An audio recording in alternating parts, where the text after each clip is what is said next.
Ryan is from Harmonix Music Systems. Last year we had Chris here. So I'm also a fan of rock band and Beatles rock band. So pretty cool, and I'm pretty excited what we'll hear in the next hour from you. So the stage is yours, Ryan. Thank you.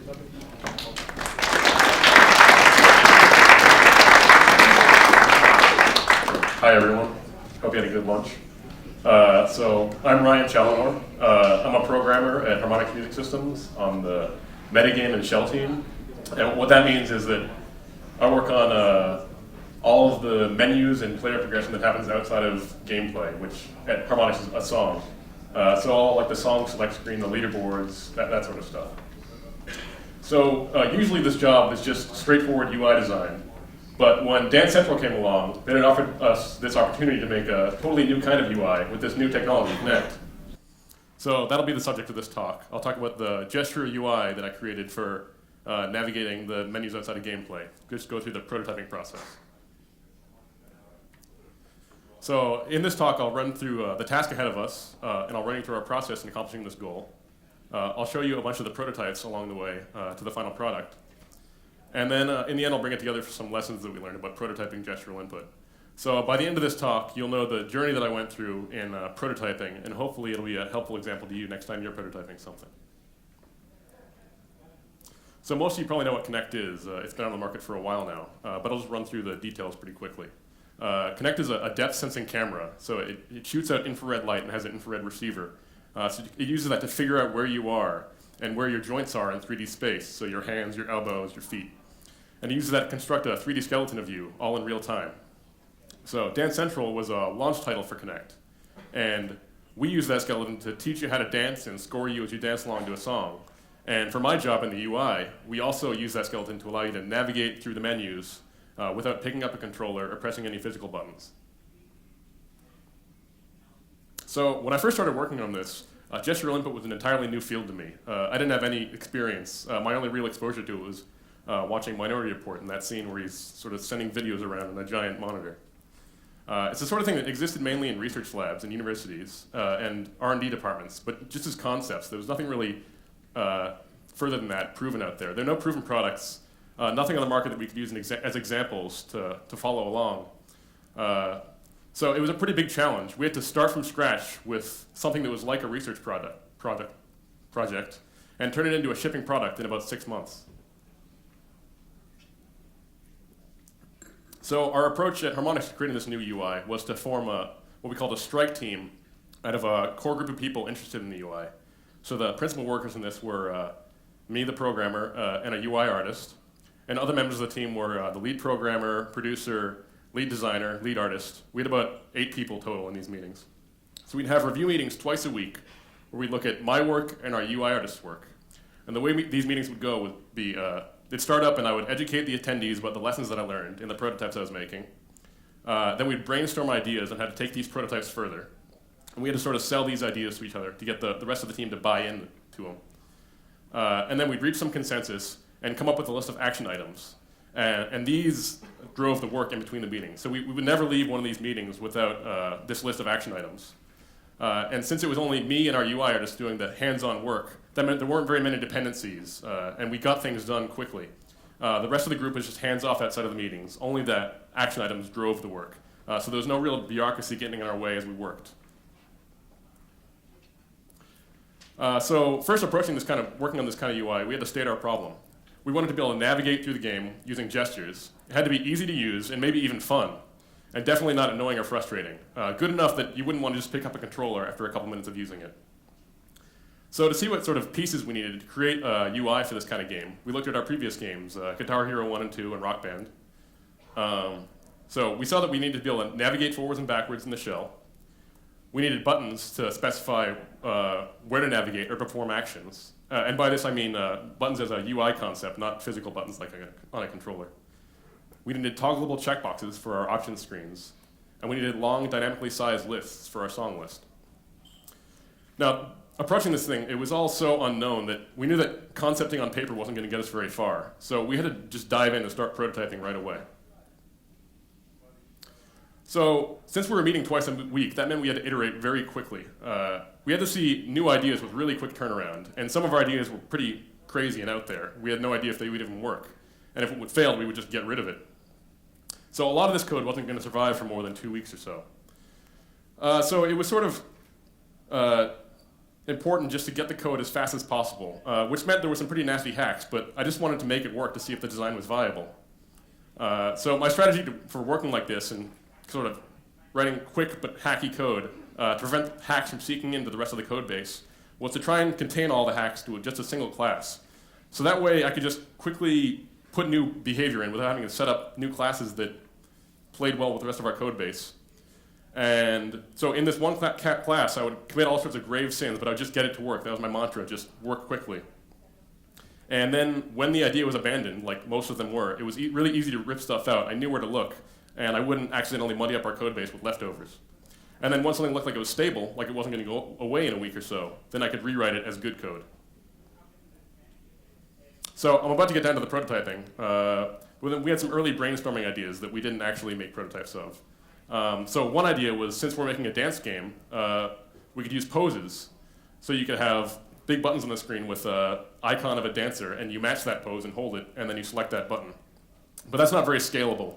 There's only so many iconic dance poses, and it's also pretty silly. It's sort of like semaphoring your way through the UI. Another dance-inspired idea was sort of the dance floor. So you could move around on the floor, and that would be your cursor.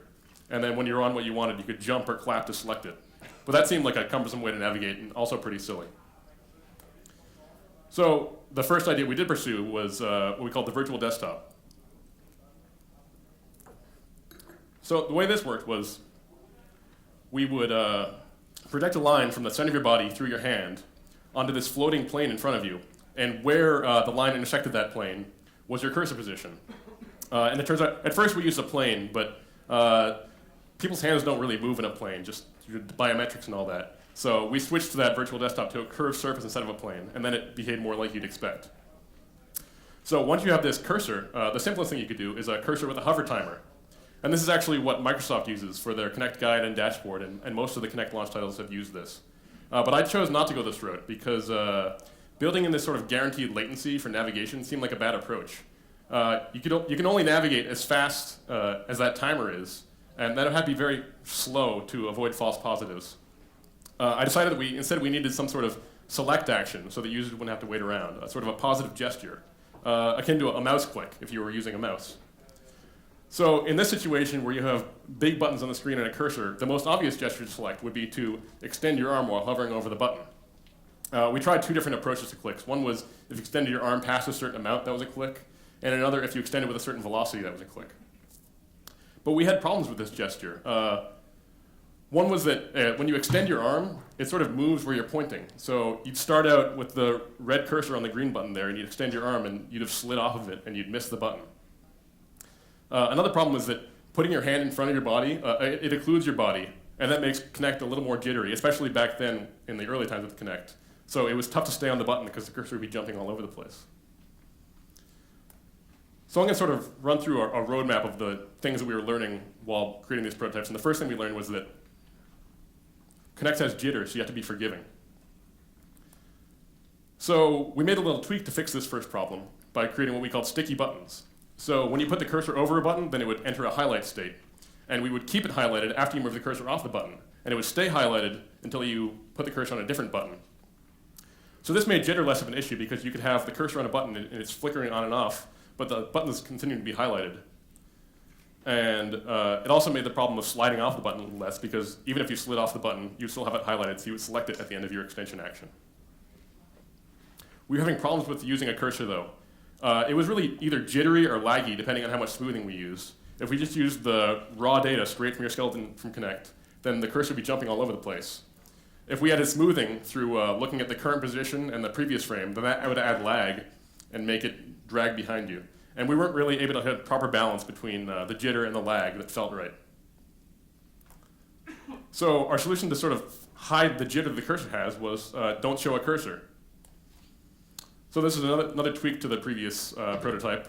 We would just hide the cursor, and then you can't see any more jitter. But since you have no cursor, you can't point at buttons. So we moved all the buttons to the edge of the screen, and you'd put your hand out to the extents to highlight them.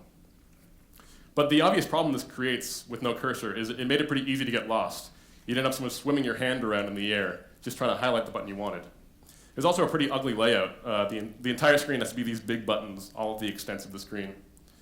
And there are also problems with the extend to click system in general. A lot of people tended to naturally approach this and navigate with their arm all the way out. And then when they wanted to click, there's really nowhere to go. They're just kind of pushing forward or pulling back and going. The extend gesture, it really wasn't working out also. There's really poor feedback to the user. You don't really know where in your extension is going to select the button. Pushing on a button seems like a really intuitive way to navigate this kind of UI, but in practice, pressing on air just feels terrible. And a bigger problem beyond this was how are any of these big button solutions going to handle our song list other than with a clunky grouping system?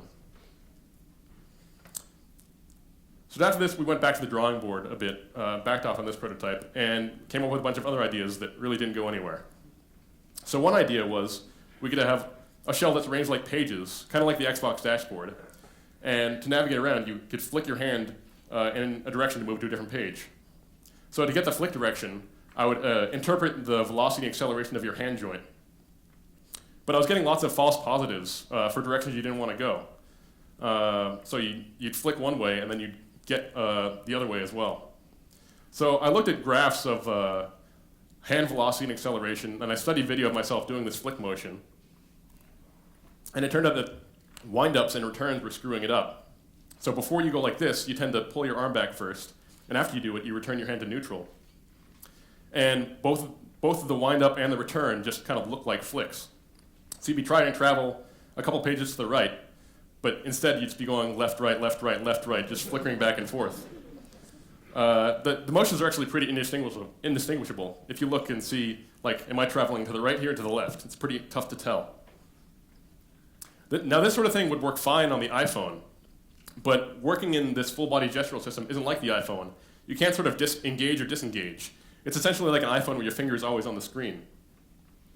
So this makes a lot of things that seem like there would be intuitive ways to navigate with gestures just not possible or really difficult to pull off. Another idea we had was the left-hand click. So it was like the prototyping from before, but instead of extending your arm to click, you would hover over a button and then raise your left hand to click.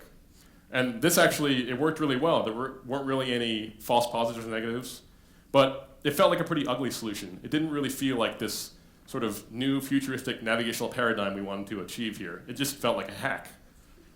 So, and then another prototype idea we had was for our lists, a scroll wheel. So the idea was you'd have this wheel to the side of the list, and then you could grab onto it and pull it down to scroll through the list, sort of like a iTunes scroll on your iPhone. But unfortunately, the depth information that you get from Kinect isn't fine-grained enough to detect open and closed hands. So it was the same problem as flicks. You would sort of get stuck to the wheel because you can't engage or disengage from it. It would be sort of like a giant Price is Right wheel that you can't let go of. So you go to pull it down, and then it just stop at the end. And the scroll wheel is actually an example of, I was convinced that this would work, so I sort of like fully made this as a real class, writing good code and all that, and then the second that I saw it in the game, I was like, this is a failure, this doesn't work. So I just wasted all the time and threw it out. So that helped sort of solidify my feelings about just hacking it and seeing the behavior before committing the real time to it. And then after this, we had a bunch of other failed efforts that didn't last more than a day or two. But the one thing we did learn from all these prototypes was that we can't rely on engagement and disengagement for our UI navigation. So since we're having all these failures, I want to take a break to talk about burnout.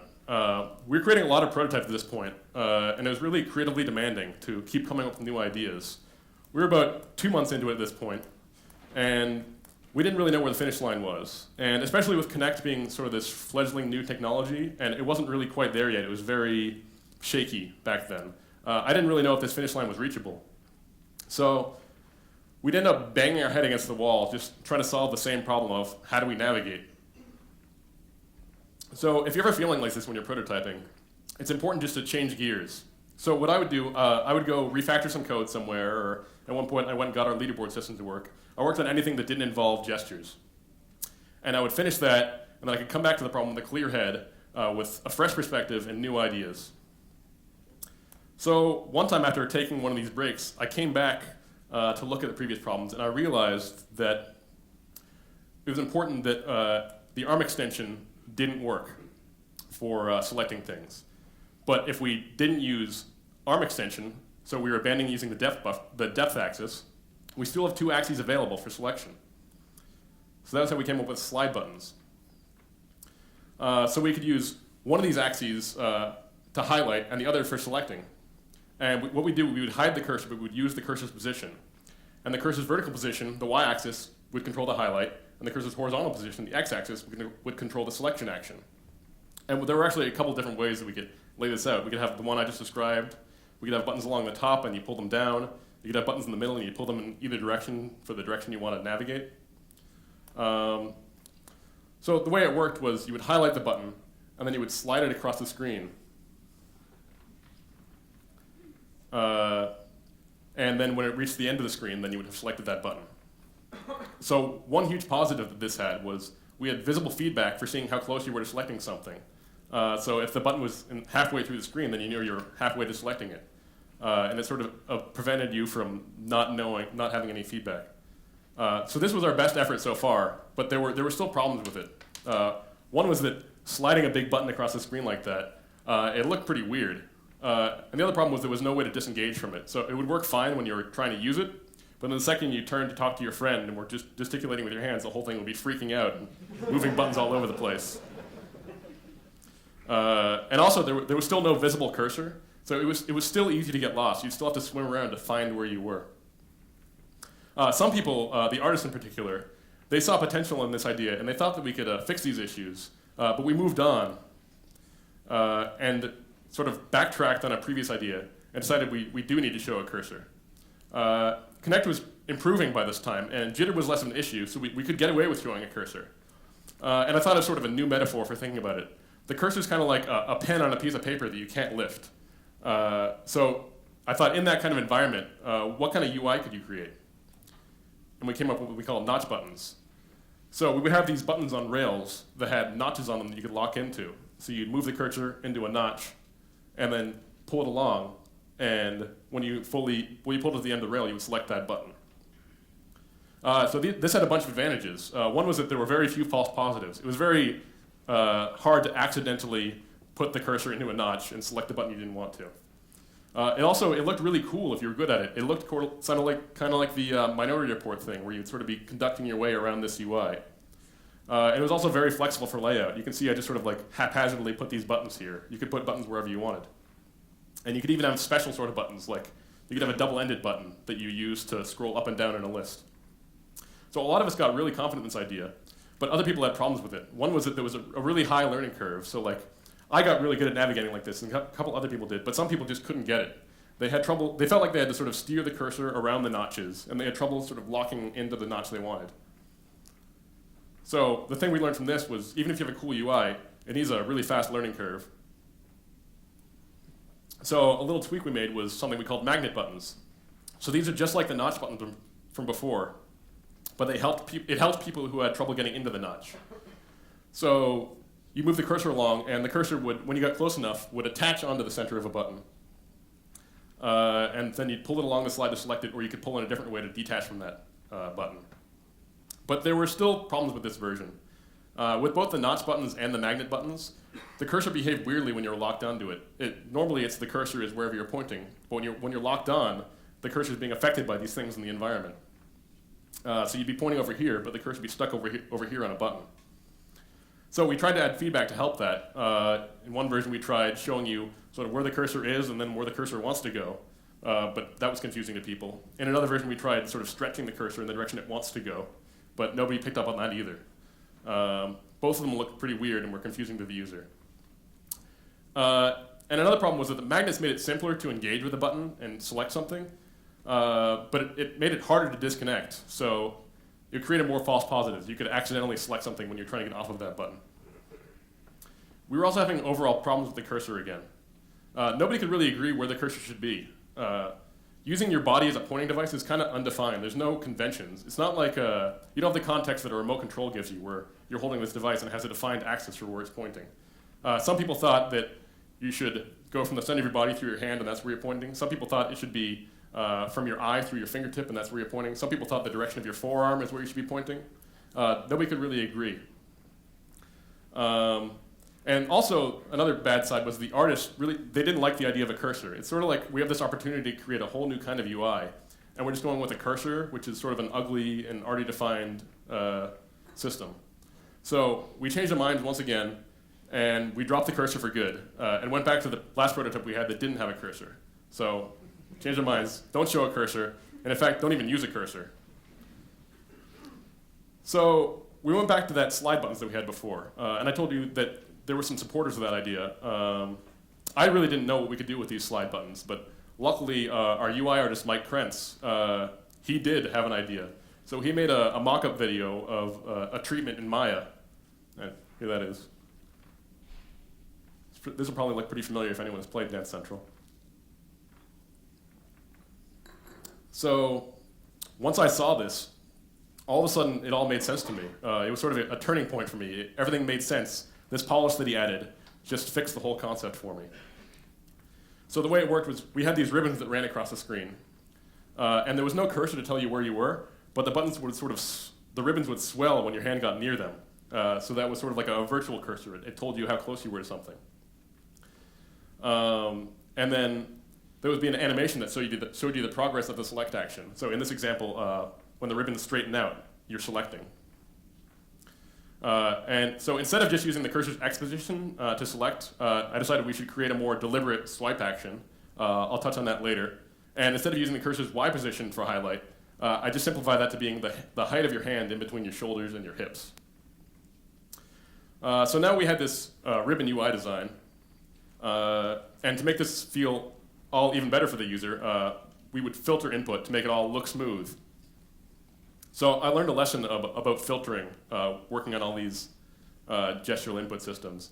When you're working with a really analog and noisy input, if you're adding anything at all that responds to a threshold, like you cross a line and it suddenly changes state, you need to add spatial hysteresis to it to stop jitter. And by hysteresis, I mean using state to create stability. So a lot of you are probably familiar with what hysteresis is, but it was such an important concept for this kind of UI that I just want to briefly touch on it with a specific example. So say we have two buttons here, the blue things, and the green dot is the cursor, and yellow indicates the highlight state. So, and then we have it so when the cursor crosses a line halfway between them, it changes state. So with a noisy input, this causes flickering of the highlight state. But instead we change the rules so that to change the highlight from the currently highlighted button, you need to move further away from it. So now the cursor has to move further to change the highlight state. And when it does, it'll move from the newly highlighted button. So now jitter doesn't cause flicker. Spatial hysteresis sort of creates thicker thresholds, so there's a dead zone in between the buttons. And this allows you to filter noisy input without adding any latency. So this is exactly what we use to determine button highlight state in Dance Central. So then the next question is, with this ribbon UI, how do we handle our song list? So sort of the naive way is we could do it with grouping. It turns out the resolution of using your hand height, it's only about so much that you could have about a maximum of 6 buttons before it becomes tough to highlight the button you want. If you add any more than that, then it becomes very tough to stay on a button.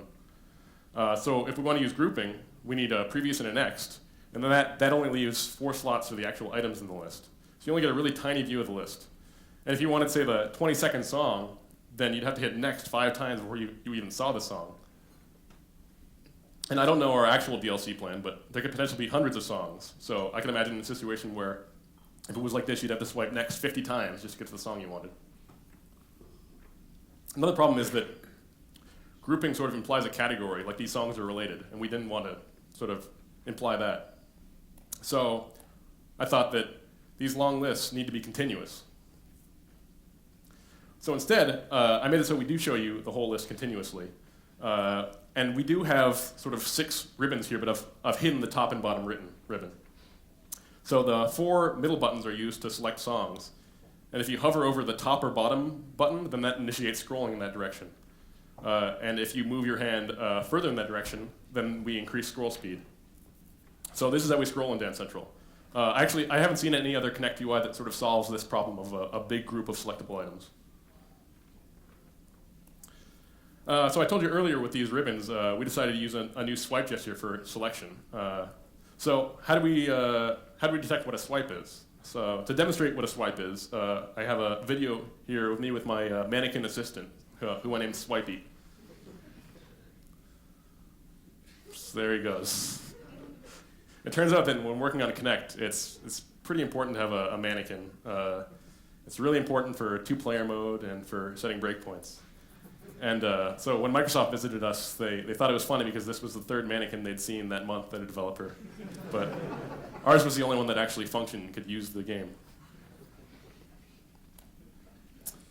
So my first approach to this swipe detection was pretty idealistic. I thought, let's just detect all swipes. So anything you do with your hand that feels like a swipe to the user, that's a swipe in the game, is what I thought.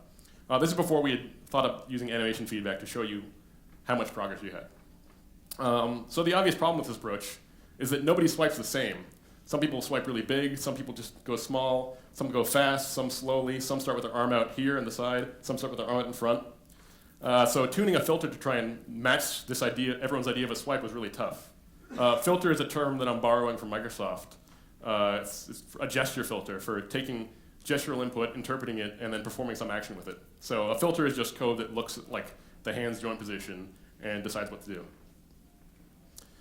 So the way that I was trying to detect this at first was just to see how far your hand joint moved in a single frame, your hand joint and maybe your shoulder and your elbow. And then I would sort of tune the required length and allowed angle that it could be from horizontal. And if it satisfied that, then I called that a swipe. So it was kind of like the flicks from before, but I only wanted to detect one direction, so windups and returns weren't a problem anymore. But this turned out to be a really difficult task. I would be tuning it, and I would make it too strict for some people's swipes and too loose for other people's swipes. And it was so brittle, actually, that skeleton quality really affected it. So back then, Kinect was a little less robust than it is now. So I would have it working fine at my desk, but it would work differently in a different room, or it would work differently at different times of day, depending on sunlight. So I would have it perfect for me, and then I would take it into a strike team meeting to show it off, and it would be horribly broken. It was really tough to tune with just me testing it. I didn't really have a variety of different swipes. I only had the way that I swipe. So my process for a little while was I would tune it a bit, then I'd call someone over my desk to try it out, and then tune it some more, call someone else over. It was a really slow process.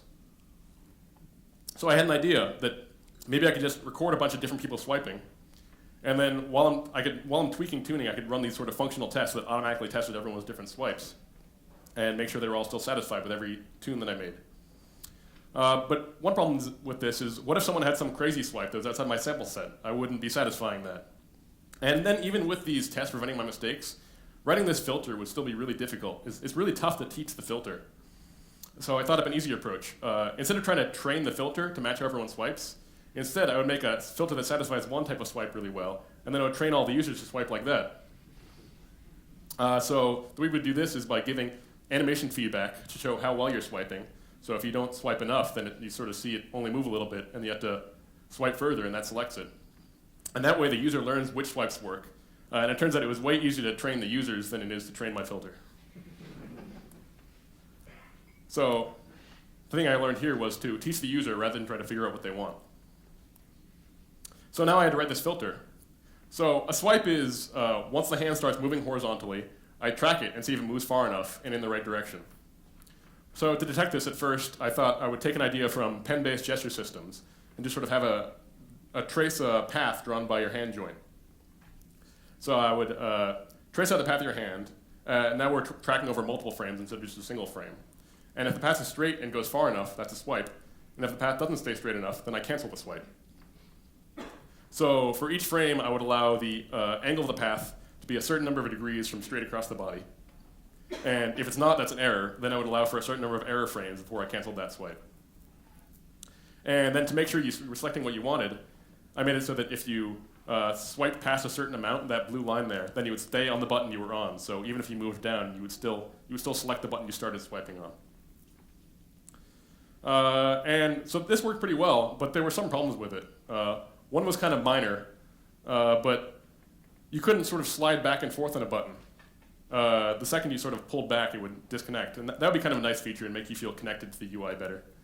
The worst problem was that I was getting these weird false negatives where it would all of a sudden cancel.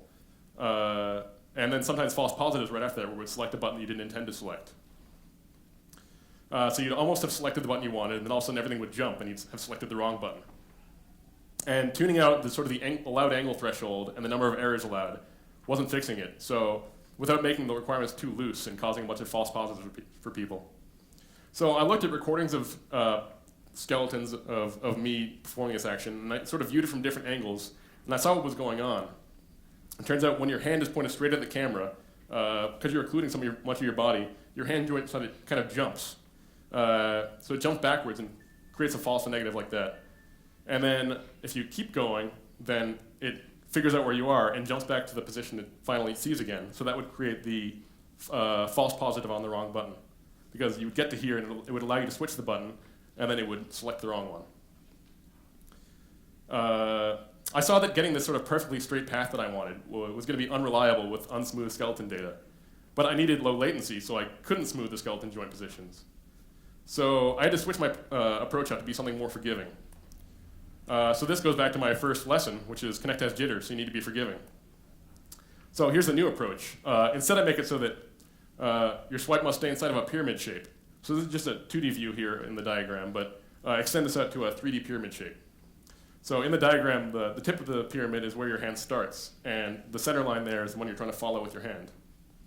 So you no longer have to keep a perfectly straight line like before. Like you can see in that second green example there, even if you back up, you're still inside the pyramid, and you can still sort of pull back and forth and select it. But the two red ones there are canceled swipes because you ended up outside of the pyramid.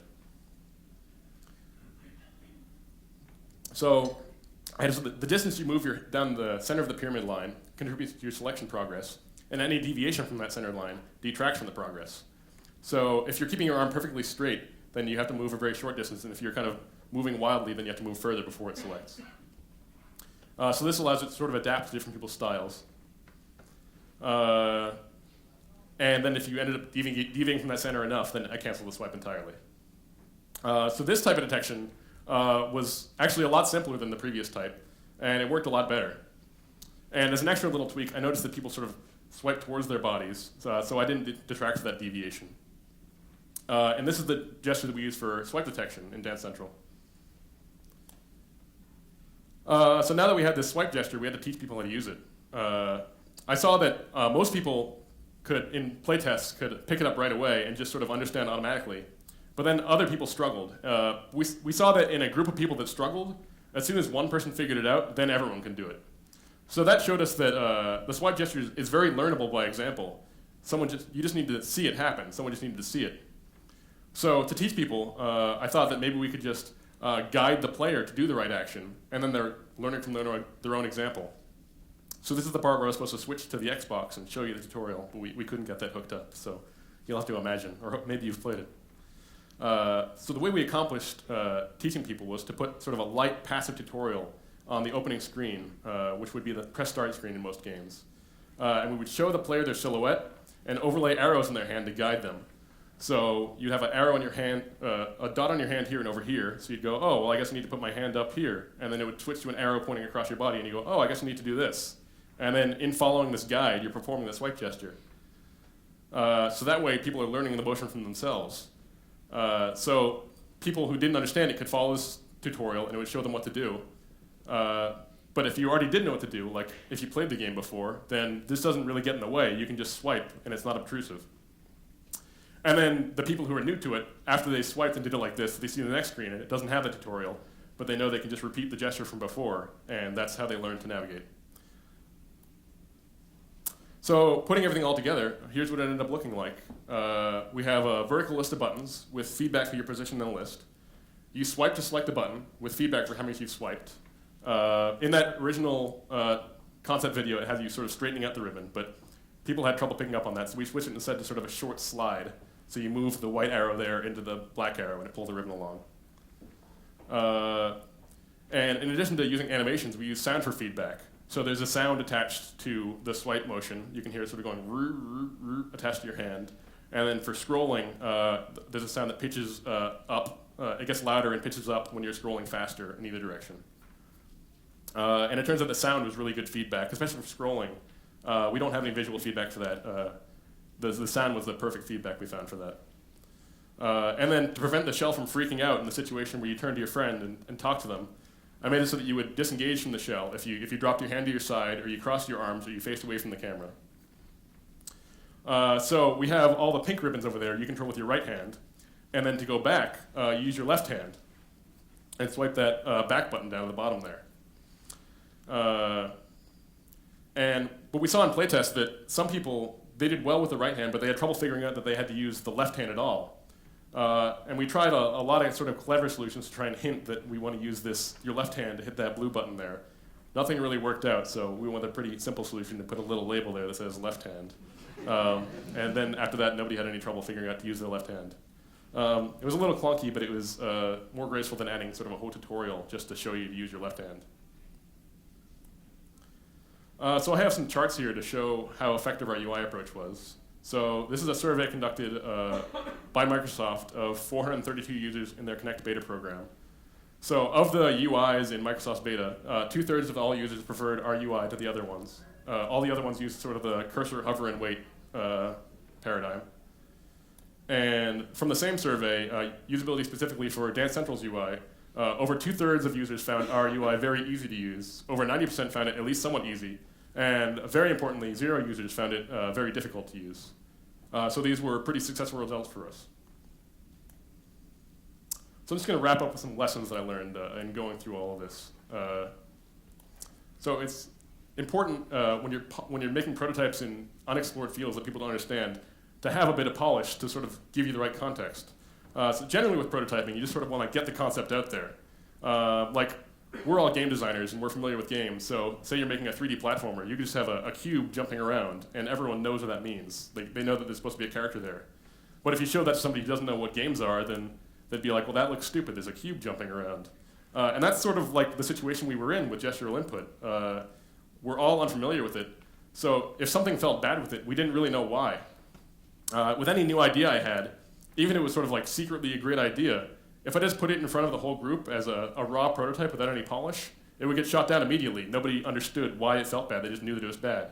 You can't really set expectations for prototypes in unfamiliar territory. It's really tough to distinguish rough edges from bad design. One example is the original version of slide buttons, the ones that we almost abandoned. They just weren't polished enough. That lack of polish was enough to make me want to abandon it, even though I didn't see the potential in the work that I'd made. So when prototyping in an unfamiliar field, polish is very important. It's not a waste of time, it's actually pretty crucial. The other thing I learned was that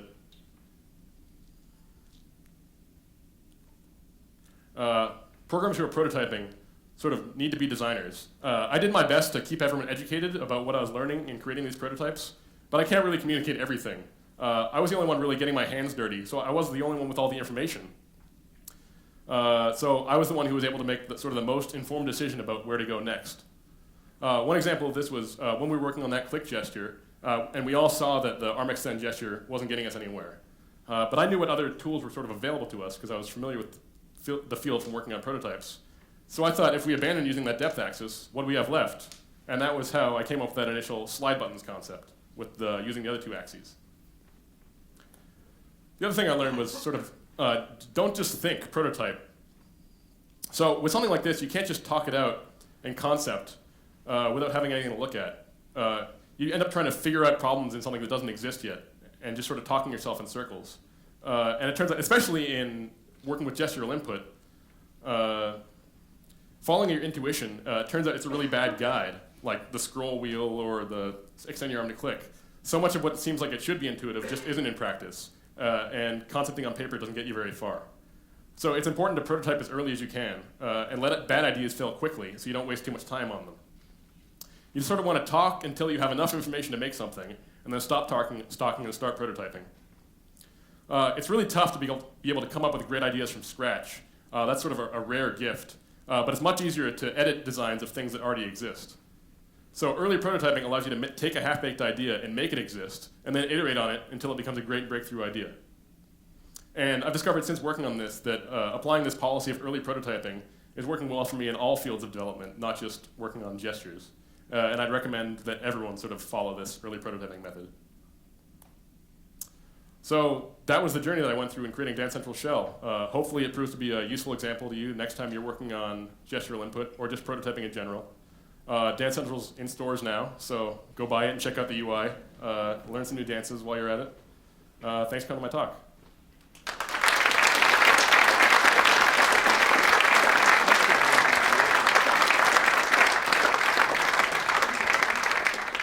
Thank you very much, Ryan. Are there any questions in the audience? There's a couple of questions starting here. Hello, I'm Björn.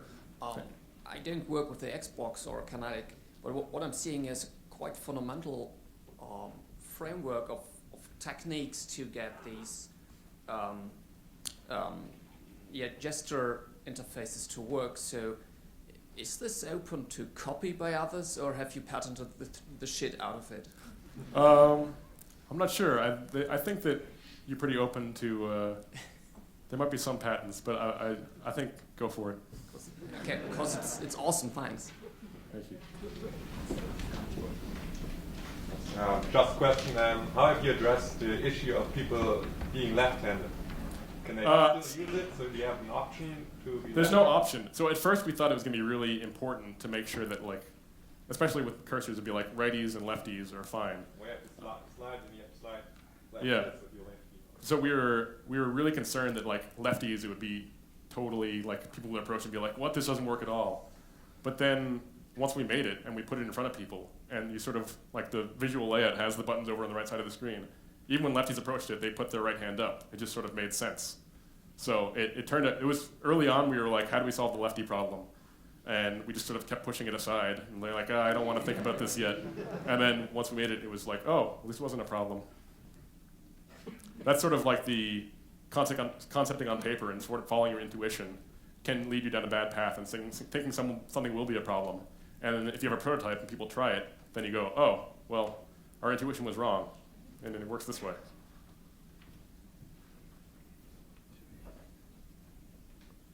Yeah, I was just thinking with the thing you said about moving your arm like this and then the hand occludes the arm. Like if you know there's going to be like a jitter coming, whether did you consider, like, if you know that's coming, to then fade over to a more momentum-based system or smoothing it out and then fading back out again as it, I've tried that after Dance Central, just sort of some tweaks to try and take the system further. And I couldn't really get anything good out of that. It just got really weird. And sort of a problem with it is, well, one issue would be, I kind of want to make this forward compatible as Kinect improves. So say I'm accounting for some bug in Kinect, and then they fix it, then it's sort of like, well, now I've created this sort of weirdness that it doesn't really work right anymore. Any more questions? So my question would be, who's really in prototyping? Are you using prototyping techniques for getting first ideas done in making clear the targets and the goals for a new project? Because I also teach my students about paper prototyping, which is now not probably the right tool for overcoming troubles and issues like that, but prototyping in general and starting from scratch sometimes really helps before you work on a computer. And if you just get linked with me on Facebook, I sent you the link. There's a nice link that I found just recently called The 7 Myths About Paper Prototyping, and that people always talking about, no, it can't be done by prototyping. I say, yes, it can. Even screen design and other issues can start with a sketch, and it helps to improve the thing, and the iterative momentum that we heard about today more often. That's much easier to throw away an idea, while the argumentation sometimes ends up, oh, I spent so much time on the screens now we cannot change it. And I said, that's the wrong direction, that's the wrong approach. Yeah. Well, I think that paper prototyping is still really important, but it's tough to apply it in a place like gestural input where we couldn't really do that. But if you're paper prototyping like a 3D platformer, everyone understands it already, so they can just see a drawing and they understand what that means. This was different because I could show you a drawing and you're like, well, I don't know if that's going to be good or not. We kind of needed to see it in action. Yeah, but even your puppet and all this stuff, I mean, this is one of the basics prototyping of design thinking again. So we find it all during the day that actually there is a methodology in how to improve and find new innovative solutions. Yep. So thank you very much once again, Ryan.